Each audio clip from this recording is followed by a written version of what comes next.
Hey guys, welcome back to my channel. My name is Angelica and I'm with Love Letters to Milo. In today's video, we're gonna paint some forget-me-nots.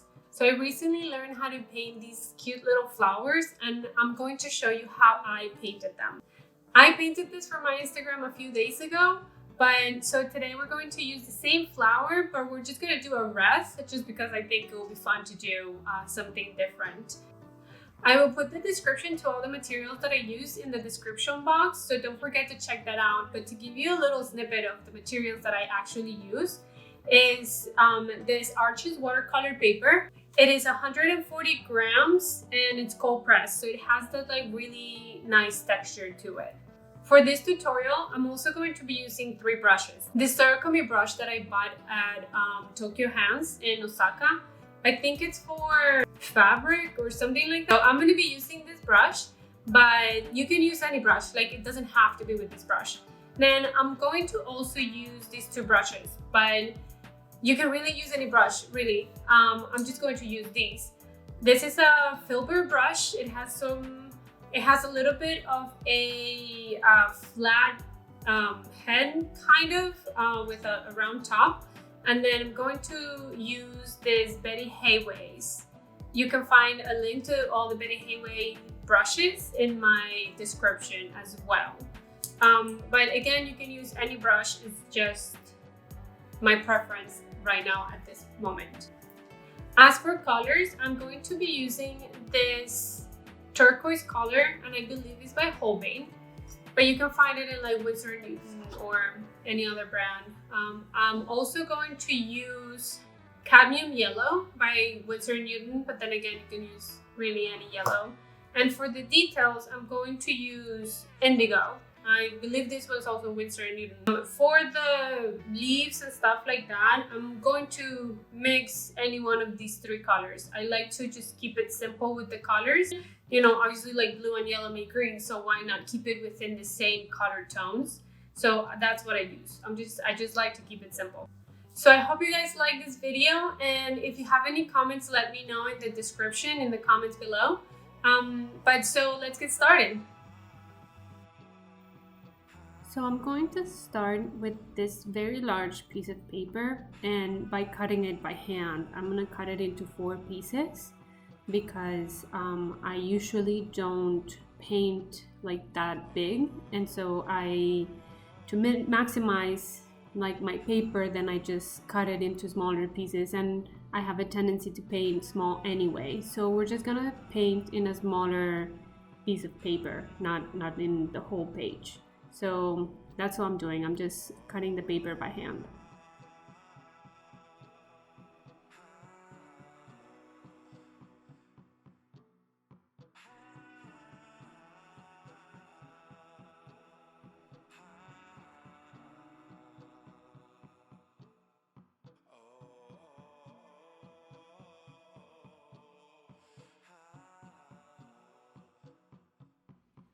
So now that I have my paper cut and ready, I am going to prep the paints. So I have paints that are just dry on the plate, and I'm just gonna wet them and get them ready for when I'm ready to use that color. And that's what I'm doing right here.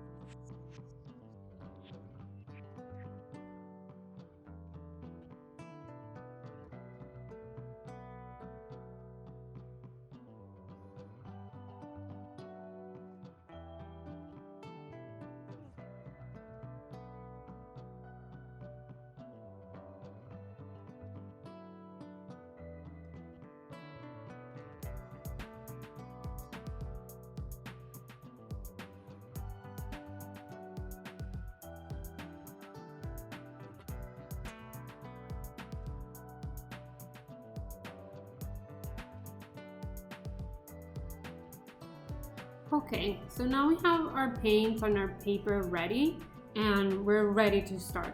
So what I'm going to do is just Google a picture of forget-me-nots, and this, I like this picture, And I like kind of the composition, the kind of different like flower like positions, and I just sort of kind of keep that in the back of my mind. Now I'm just going to use a regular pencil, nothing artsy or anything, just like a pencil that I found, and I'm just gonna freehand a circle, just freehand it, eyeball it really, really lightly, because eventually I'm going to erase it. Now I'm going to use the Surukami brush just to keep an idea of where like the center of my flower is going to be. So just set the color that you're going to use for the middle, and just sort of eyeball, think about where your flower is going to be. Then with the filbert brush, I like to keep my petals very light in color, so I just use a lot of water. But this is just how I'm gonna start doing my petals. I sort of remember that there's a little bit of white kind of going towards the center of the flower, so I try to keep that in mind and just try to keep the center of the flower as light as possible.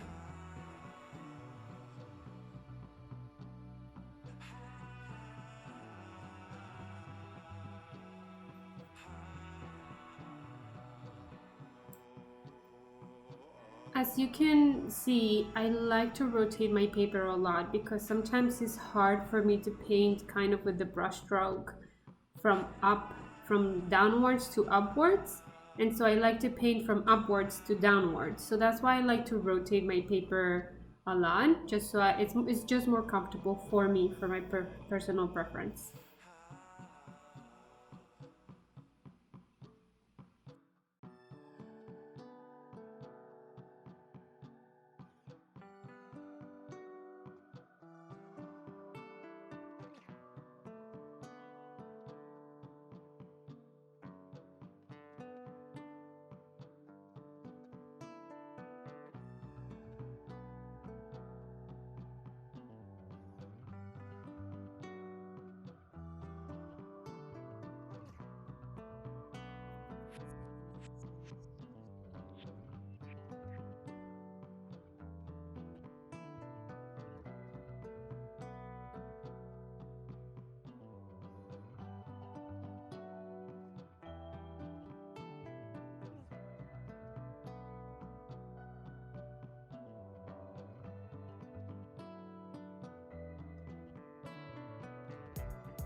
Now for this part, I'm kind of going back into my reference picture, and I see that there's like buds, like little buds, that I'm just trying to paint, sort of to make the composition a little bit more interesting and not just like flat petal flowers.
So now that I have all of my flowers kind of around the circle, it comes the second layer. So for the second layer, I'm going to use the indigo and very watered down. So just to create a shadow in the petals, I'm going to just go very lightly inside of the petals and do a shadow kind of effect to it.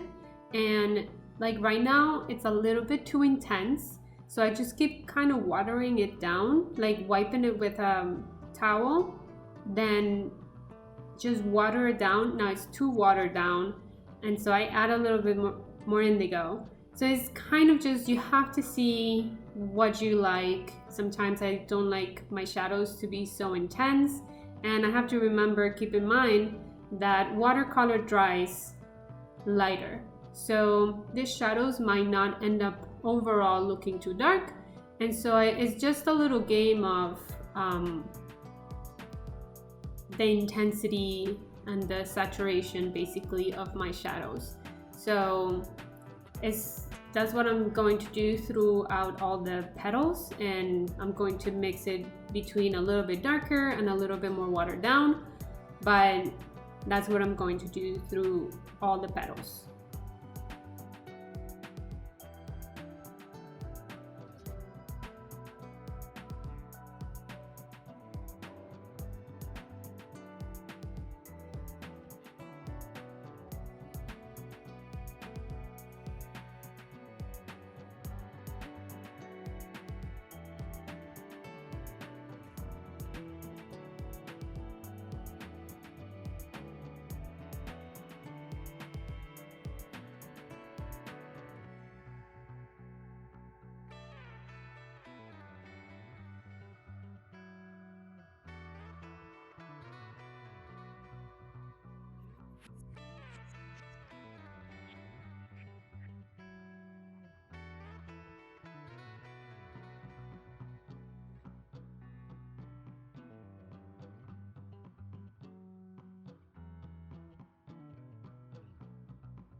So now we are completely done with all the shadows and all the flowers. And the next step now is going to be the leaves and what makes the rest kind of, go around. So what I'm going to do is just mix the same cadmium yellow and the turquoise to give me a very kind of pastel green, and to keep it within the same color range of that I already have in my flowers. So I will do different kinds of green, a little more watered down. Maybe eventually I'll add a little bit of indigo, and just to keep varying the colors of the leaves and the small details. So really I am just going to paint very loose, kind of from my imagination or just from practice, very loose kind of leaves. I am not taking any particular reference for these. I'm just gonna kind of wing it basically, and I'm just gonna add different kind of filler details, and remembering that these are buds, they have some sort of like a base, like a bigger base that you can see. And I'm just going to go around and just add just leaves, but from no particular reference basically.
So now we are done with all the leaves that go around that make it technically look like a circle.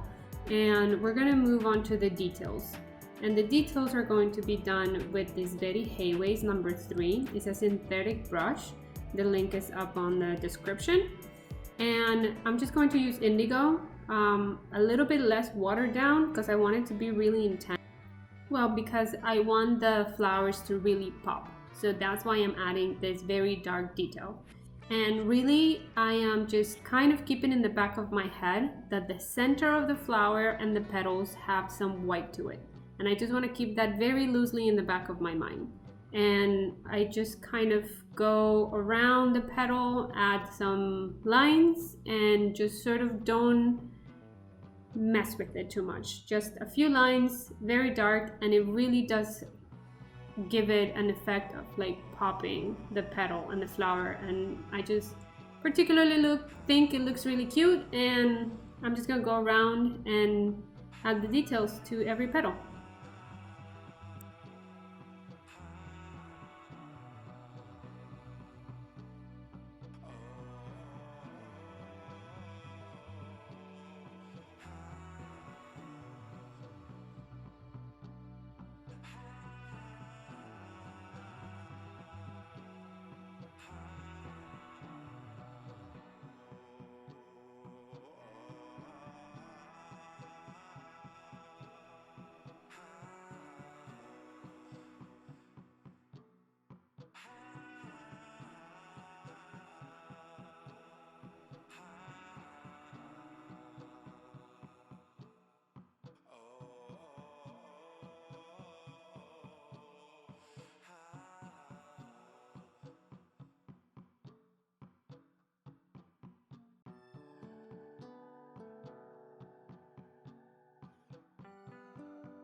So now with this very last piece of detail, then we are officially done with this piece. It came out super cute, it pops, the colors look consistent, and it just looks really cute.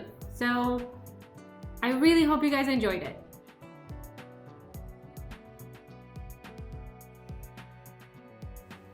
Well, I really hope you guys enjoyed the video, and please leave me a comment in the comments below if you have any questions about any of the materials that I used or any of the process.